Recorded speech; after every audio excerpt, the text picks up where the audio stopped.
नमस्कार फ्रेंड, आप लोगों का स्वागत है हमारे चैनल पर। आ गई है बहुत बड़ी अपडेट बिहार कर्मचारी चयन आयोग के द्वारा CGL 4, जो कि आप लोग लंबे समय से इंतज़ार कर रहे थे, चतुर्थ स्नातक स्तरीय परीक्षा का। तो आइए हम लोग इसके बारे में एक एक चीज़ करके जानेंगे। सबसे पहले देखेंगे इसका ऑनलाइन रजिस्ट्रेशन डेट कब से कब रखा गया है। तो 17/8/2025 से 17/9/2025 तक रखा गया, अर्थात अगस्त माह से आरंभ होकर यह सितंबर माह तक चलेगा। 18 तारीख से आरंभ हो जाएगा और 17 तारीख तक इसका फॉर्म डेट रहेगा। आप जो है आवेदन आयोग की वेबसाइट https://bssc.bihar.gov.in पर जाके कर सकते हैं। ये जो है 2025 का 5वां वैकेंसी है बिहार SSC, बिहार कर्मचारी चयन आयोग पटना के द्वारा। चलिए आगे हम लोग देखते हैं एक एक करके इनमें पदों की संख्या। तो इसमें जो है कुल 6 पदों पे आपसे आवेदन मांगा गया है। तो आइए एक एक करके हम लोग डिस्कस करते हैं। पहला है सहायक प्रशाखा पदाधिकारी। तो यह जो है वेतन 7 का स्तर का वेतन का है और जो है इसमें केवल और केवल किसी मान्यता प्राप्त विश्वविद्यालय से आपको स्नातक की आवश्यकता है। दूसरा पोस्ट योजना सहायक है, जो कि वेतन स्तर 7 का ही जॉब है और यह इसमें भी केवल और केवल ग्रेजुएशन का डिग्री मांगा गया है। आइए हम लोग आगे बात करते हैं। आगे अगर बात करें हम लोग तो तीसरा पोस्ट है कनीय सांख्यिकी सहायकी। इसमें जो है वेतन स्तर 7 का, तो हम लोग क्या देखें कि 3 जो है आपको वेतन स्तर 7 का जॉब है। देखिए इसमें लेकिन क्या है कि इसमें आपसे विशेष प्रकार से गणित, अर्थशास्त्र अथवा वाणिज्य अथवा सांख्यिकी के साथ यदि आप जो है क्या किए हैं, यदि स्नातक उत्तीर्ण है तो ये आप फॉर्म भर सकते हैं। अगला पोस्ट है डाटा एंट्री ऑपरेटर का, जो कि ग्रेड C का है और ये वेतन 6 का है। इसमें जो है आपको स्नातक के साथ साथ PGDCA का कोर्स चाहिए या फिर आप जो है यदि BCA BTech कंप्यूटर साइंस से किए हुए हैं तो आप इस पोस्ट के लिए एलिजिबल हैं। आइए आगे देखते हैं। आगे जो पोस्ट है, ये पोस्ट जो है अंकेक्षक अर्थात लिपिक का जो है वेतन स्तर 5 का है और ये पोस्ट जो है वाणिज्य, अर्थशास्त्र, सांख्यिकी और गणित में यदि किसी एक विषय से आप मान्यता प्राप्त विश्वविद्यालय से यदि स्नातक की डिग्री कर लिए हैं तो आप इस पद के लिए एलिजिबल हैं। आगे है वेतन स्तर 5 का है अंकेक्षक सहयोग समिति सहकारिता विभाग और जो है ये जो है वित्त विभाग का है। दोनों ही लेवल 5 का जॉब है, लेकिन एक वित्त विभाग का है और एक सहकारी विभाग का है। तो इसमें क्या चाहिए, मान्यता प्राप्त विश्वविद्यालय से उत्तीर्ण स्नातक, लेकिन यहाँ क्या है गणित के साथ अथवा वाणिज्य स्नातक होना चाहिए आपको, ये बात आपको ध्यान रखना है। तो इस सब चीज़ों पर हम लोग ने बात किया कि सारे पोस्ट पे हम लोग ने बात कर लिया कि 1 2 3 मतलब कुल मिला के 6 प्रकार के पोस्ट हैं और सभी के लिए एलिजिबिलिटी अलग अलग है। चलिए हम लोग देखते हैं पोस्ट संख्या अर्थात कितने कितने संख्याओं पर वैकेंसी आई है। तो देखिए हम लोग इसमें बात करेंगे किस पोस्ट पे कितनी संख्याएं हैं, कितनी रिक्तियाँ हैं। तो देखिए शाखा ASO, जिसे इंग्लिश में शाखा प्रशाखा पदाधिकारी कहा जाता है, इसमें टोटल 1064 पोस्ट पे वैकेंसी आया है और जो है ये पोस्ट जो है बहुत ही अच्छा पोस्ट कहलाता है। तो चलिए हम लोग बात करते हैं।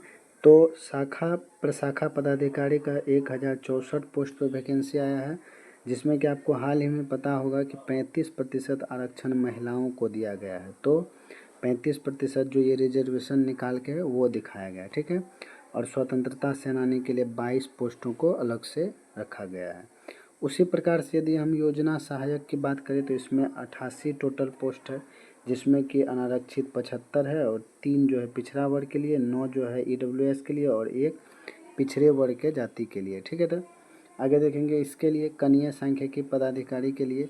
तो ये जो है आपको इसमें कितने पोस्ट हैं, तो हम देखेंगे कि इसमें जो है आपको कुल मिला के 5 पोस्टों पे वैकेंसी आया है। कितने पोस्टों पर? तो 5 पोस्टों पर वैकेंसी आया है। और ये जो है 2 OBC के लिए, EBC के लिए, और 2 BC के लिए और 1 EWS के लिए वैकेंसी ये आया है। ठीक है। और आगे यदि बात करें डाटा एंट्री ऑपरेटर का, तो इसमें 1 पोस्ट ही रखा गया है। आगे देखेंगे अगर हम लोग, तो आगे देखने के बाद हमको पता चलता है कि जो वित्त विभाग के लिए अंकेक्षक का पद है उसमें 125 पोस्टों पर वैकेंसी आई है। ठीक है। आगे देखेंगे हम लोग, अगर समितियां अर्थात ये सहकारिता विभाग में जो अंकेक्षक का पद है उसमें टोटल 198 पोस्टों पर वैकेंसी आई हुई है। ठीक है ना, 198 पोस्टों पर वैकेंसी आई हुई है। देखिए यहाँ पे हम लोग देखेंगे 148 जो है ये आपको जनरल में है, और इसी प्रकार से सीटों का वर्गीकरण किया गया है। तो टोटल यदि पोस्टों की बात करें हम लोग, टोटल पोस्ट कितनी है, तो टोटल पोस्टों की संख्या यदि यहाँ से हम लोग देखें तो 1481 पोस्टों की संख्या है।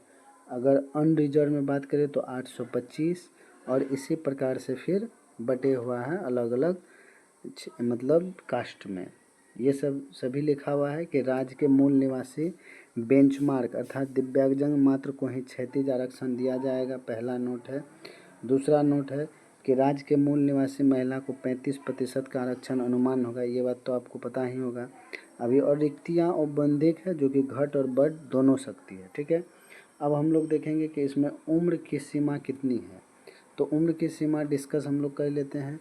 उम्र की सीमा जो है अनारक्षित वर्ग के लिए अर्थात पुरुषों के लिए 37 वर्ग रखा गया, 37 साल तक भर सकते हैं अनारक्षित वर्ग। अगर वहीं पिछड़ा वर्ग की बात करें और अत्यंत पिछड़ा वर्ग की अर्थात OBC और EBC का, तो 40 वर्षों तक वो लोग फॉर्म डाल सकते हैं।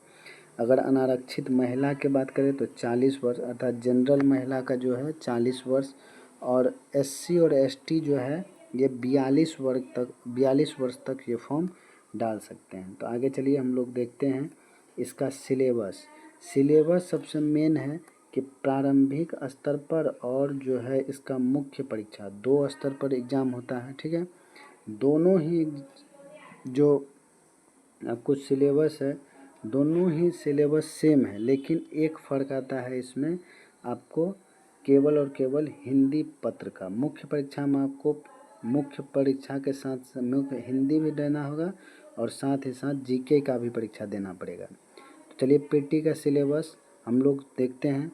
इसमें 50 अंक जो है 50 मार्क्स आपको GK और GS रहेगा।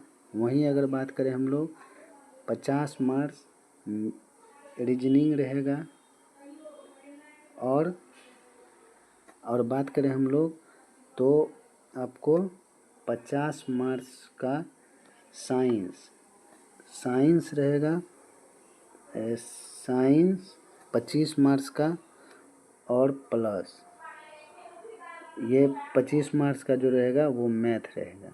तो ये आपका PT का सिलेबस है। इस पे हम लोग डिटेल्स वीडियो बात करेंगे कि क्या सब है।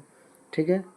तो thank you watching for video. आप लोग फॉर्म अप्लाई स्टार्ट होगा, तब तक में आप लोग जातीय निवास बना ले। Thank you watching for video.